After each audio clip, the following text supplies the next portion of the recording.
अगर आप भी सरकारी कर्मचारी हैं या फिर पेंशनर्स हैं तो आप सभी के लिए एक बहुत ही बड़ा अपडेट निकाल कर आ रहा है। वही इस अपडेट के मुताबिक आप सभी सरकारी कर्मचारियों एवं पेंशनर्स को बहुत ही बड़ा झटका लगा है। आइए और जानते हैं नीचे की लेख में पूरी जानकारी विस्तार से। देश में रहने वाले 47 लाख केंद्रीय कर्मचारियों और 67 लाख पेंशनर्स को तगड़ा झटका लगा है। दरअसल हाल ही में सरकार की ओर से महंगाई भत्ते पर एक बहुत ही बड़ा अपडेट निकल कर आया है। बता दें कि केंद्र सरकार ने पिछले महीने महंगाई भत्ते और महंगाई राहत में 2% की कटौती करने की ऐलान किए थे। बता दें कि केंद्र सरकार ने पिछले महीने करीब 1.2 करोड़ केंद्रीय कर्मचारियों और पेंशनर्स के लिए महंगाई भत्ते और महंगाई राहत में 2% की बढ़ोतरी करके 55% करने की ऐलान किए थे।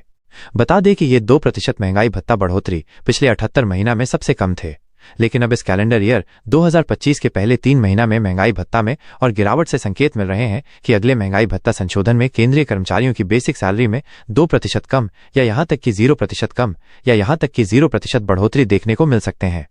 बता दें कि इससे केंद्र सरकार के करोड़ों कर्मचारियों और पेंशन भोगियों को और निराशा होंगे, जो जुलाई-दिसंबर 2025 के साइकिल में अपने महंगाई भत्ते में अच्छी बढ़ोतरी की उम्मीद कर रहे हैं। वही तकनीकी रूप से ये 7वें वेतन आयोग में अंतिम महंगाई भत्ता संशोधन माना जा रहा है, जो इस साल 31 दिसंबर को अपना 10 साल का कार्यकाल पूरा करेगा। आज के इस खबर में हम महंगाई भत्ता में संभावित कटौती के पिछले, इसके कैलकुलेशन के तरीके और सरकारी कर्मचारियों और पेंशनर्स पर इसके प्रभाव के बारे में भी चर्चा करने जा रहे हैं। लेकिन उससे पहले लिए महंगाई भत्ता का मतलब समझ लेते हैं कि क्या होता है महंगाई भत्ता। आज के इस खबर में हम जानेंगे कि महंगाई भत्ता में संभावित कटौती के कारणों, इसके कैलकुलेशन के तरीकों और सरकारी कर्मचारियों एवं पेंशनर्स पर इसके प्रभाव की पड़ताल करता है। ऐसे में आइए शुरुआत में महंगाई भत्ता का अर्थ समझते हैं। डीए हाइक महंगाई भत्ता क्या है, जानिए नीचे की लेख में। बता दें कि महंगाई भत्ता भारतीय कीमतों के प्रभाव को कम करने के लिए सरकारी कर्मचारियों और पेंशन भोगियों को दिए जाने वाले एक भत्ता होता है। वही इस साल में 2 बार संशोधित किए जाते हैं। बता दें कि जनवरी और जून साइकिल और जुलाई से दिसंबर साइकिल के लिए। वही साल की पहली बढ़ोतरी आमतौर पर मार्च में घोषित किए जाते हैं और दूसरी हर साल अक्टूबर या नवंबर में घोषित किए जाते हैं। बता दें कि महंगाई भत्ता all India consumer price index पर आधारित होते हैं और कर्मचारियों की वास्तविक आय को बनाए रखने में सहायता करते हैं। डीए हाइक AICPIIW के आंकड़ों में गिरावट। बता दें कि 2025 के पहले 2 महीना में AICPIIW में गिरावट जुलाई से दिसंबर 2025 के लिए केंद्रीय कर्मचारियों और पेंशन भोगियों के महंगाई भत्ते में संभावित कमी का संकेत देते हैं। वही AICPIIW कर्मचारियों के महंगाई भत्ता बढ़ोतरी का कैलकुलेशन करने के लिए एक महत्वपूर्ण मीट्रिक है।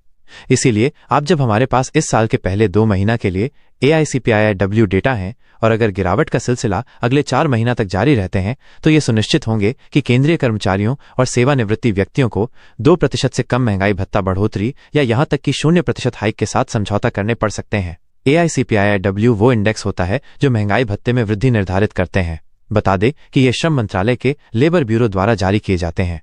वहीं फरवरी 2025 में ये इंडेक्स 0.4 अंक गिरकर 142.8 पर आ गए, जबकि जनवरी 2025 में ये 143.2 थे।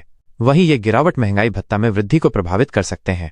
बता दें कि फरवरी 2025 की ईयर ऑन ईयर इन्फ्लेशन घटकर 2.59% हो गए, जबकि फरवरी 2024 में ये 4.90% थे। वहीं अब ये उम्मीद किए जा रहे हैं कि देश में ओवरऑल मुद्रास्फीति की स्थिति को देखते हुए मार्च अप्रैल में AICPIIW में और गिरावट आ सकते हैं। वहीं उपभोक्ता मूल्य सूचकांक पर आधारित खुदरा मुद्रास्फीति इस साल मार्च में 15 साल के निचले स्तर 3.34% पर आ गए, जबकि फरवरी में ये 3.61% थे। 7वें वेतन आयोग का फॉर्मूला कैसे काम करते हैं, जानिए नीचे की लेख में।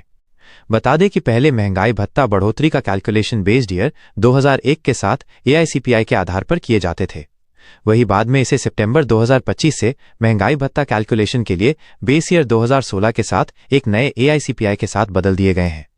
महंगाई भत्ता इक्वल्स पिछले 12 महीना के लिए CPIIW बेस 2016 इक्वल्स 100 का एवरेज x 2.88 to 261.4 तारांकन 100 261.4, जहां AICPI पिछले 12 महीना का एवरेज का कंज्यूमर प्राइस इंडेक्स है।